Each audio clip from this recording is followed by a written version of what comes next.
Sering banget kan kita mikir kalau mau ada perubahan besar rencananya harus super rumit, langkahnya harus raksasa. Tapi gimana kalau saya bilang salah satu filosofi perubahan paling dahsyat dari KH Abdullah Gimnastiar atau AA Gym itu justru simple banget. Saking simpelnya kita sering banget gak sadar. Nah, hari ini kita akan kupas tuntas rahasia di balik konsep 3M ini.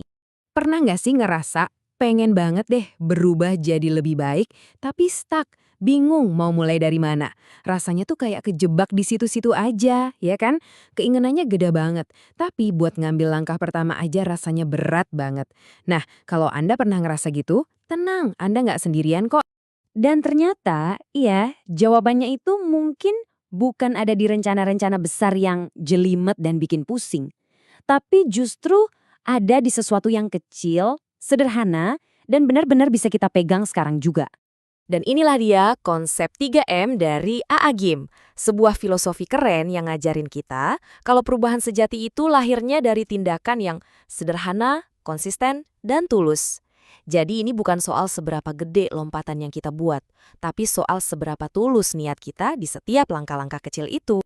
Jadi, konsep ini punya 3 pilar super simple yang bakal ngubah cara kita ngelihat perubahan. Pertama, kita mulai dari yang paling dekat, diri sendiri. Kedua, kita bakal fokus ke kekuatan yang sering banget diremehin, hal-hal kecil.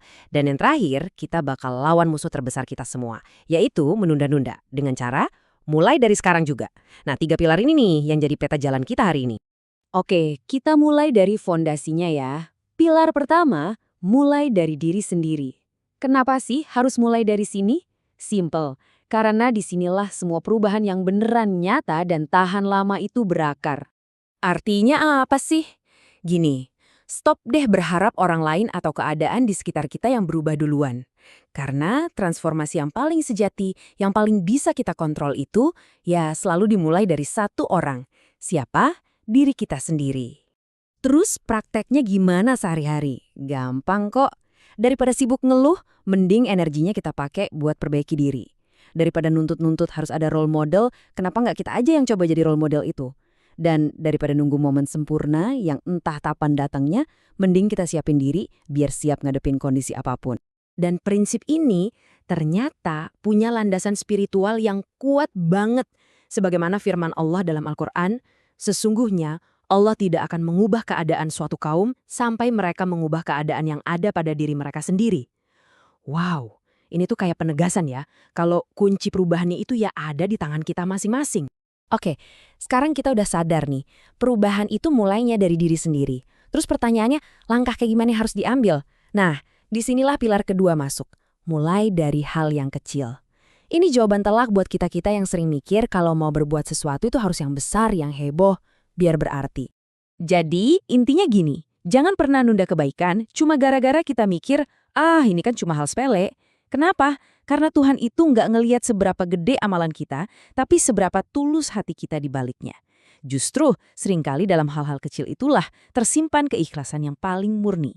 Coba deh bayangin, satu senyum tulus yang mungkin kita anggap remeh bisa jadi penyelamat hari seseorang loh. Atau disiplin 5 menit aja setiap hari, entah itu baca buku atau cuma beresin tempat tidur, itu bisa ngebentuk karakter kita seumur hidup. Dan inget ya, konsisten ngelakuin hal kecil itu seringkali jauh lebih susah daripada sesekali bikin gebrakan besar. Dan kekuatan konsistensi ini ditegaskan lagi dalam sebuah hadis yang indah banget. Amalan yang paling dicintai Allah adalah yang paling terus-menerus meskipun sedikit. Jadi, ini bukan soal semangat meledak-ledak sesaat, tapi soal gimana kita ngejaga nyala api kecil ini biar terus ada dan gak pernah padam. Sekarang, kita sampai di pilar terakhir yang bakal ngikat semuanya jadi satu. Apa itu? Mulai dari sekarang juga. Nah, pilar ini adalah soal gimana kita ngelawan musuh terbesar dari semua niat baik, yaitu nanti aja deh. Artinya tuh lugas banget, jangan pernah tunda kebaikan. Titik. Banyak banget loh niat baik yang akhirnya gagal total, bukan karena nggak mungkin dilakuin, tapi karena terus-terusan kena penyakit nanti aja. Padahal waktu terbaik untuk berubah itu cuma ada satu, namanya sekarang.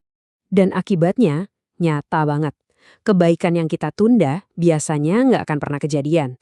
Inspirasi atau ide bagus yang nggak langsung kita eksekusi, pelan-pelan bakal hilang gitu aja.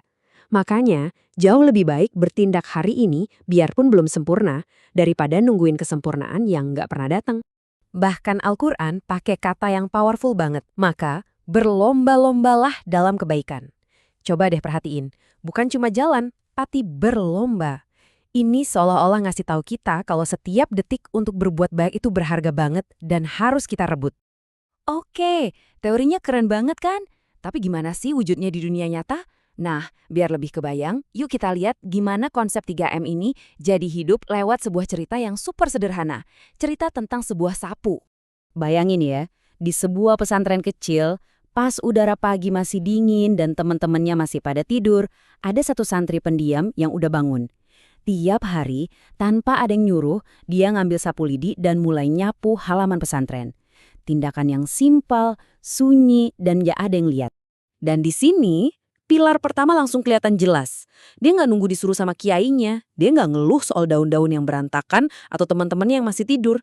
Dia cuma milih untuk bertindak. Mungkin ya, dalam hatinya dia mikir, kalau semua orang cuma nunggu, ya nggak akan ada yang mulai dong. Udah deh, biar aku aja yang mulai. Nah, inilah inti dari mulai dari diri sendiri. Itu kan tindakan kecil banget ya. Nggak ada penghargaan, nggak ada yang muji. Tapi kebaikan kecil yang konsisten ini ternyata nular, kayak riak air nyebar gitu aja tanpa disadari. Santri lain jadi mulai gerak. Ada yang jadi ikut mengutin sampah, ada yang rapiin sendal di depan masjid. Sampai suatu hari, pengasuh pesantrennya manggil dia dan bilang, "Nak, kamu itu ngajarin kami semua pelajaran yang luar biasa berharga. Tanpa perlu ceramah sama sekali. Karena kamu mulai dari dirimu, dari hal kecil, dan dari sekarang, tempat ini jadi berubah." 3M terangkum dalam satu tindakan nyata. Kisah tadi itu nunjukin kebenaran yang sering banget kita lupain. Rencana besar yang keren banget, tapi cuma jadi omongan doang, itu bakal selalu kalah sama satu tindakan kecil yang konsisten dan terus tumbuh. Aksi nyata, sekecil apapun, selalu menang lawan ribuan kata-kata. Jadi, kalau kita simpulkan, inti dari konsep 3M ini sebenarnya cuma satu ajakan simple. Stop menunggu. Stop nungguin orang lain berubah, mulai aja dari diri sendiri. Stop nungguin kesempatan gede datang, mulai aja dari hal terkecil. Dan stop nungguin waktu yang pas karena waktu terbaik itu, ya, sekarang. Nah, sekarang pertanyaan terakhirnya bukan lagi buat saya, tapi buat kita semua. Setelah dengerin semua ini, apa sapu versi Anda? Apa satu tindakan kecil yang bisa Anda lakuin buat diri sendiri, yang bisa Anda mulai sekarang juga begitu pembahasan ini selesai? Jawabannya ada di tangan Anda masing-masing. Dan percayalah, perubahan besar itu selalu nungguin di balik langkah kecil pertama yang kita ambil.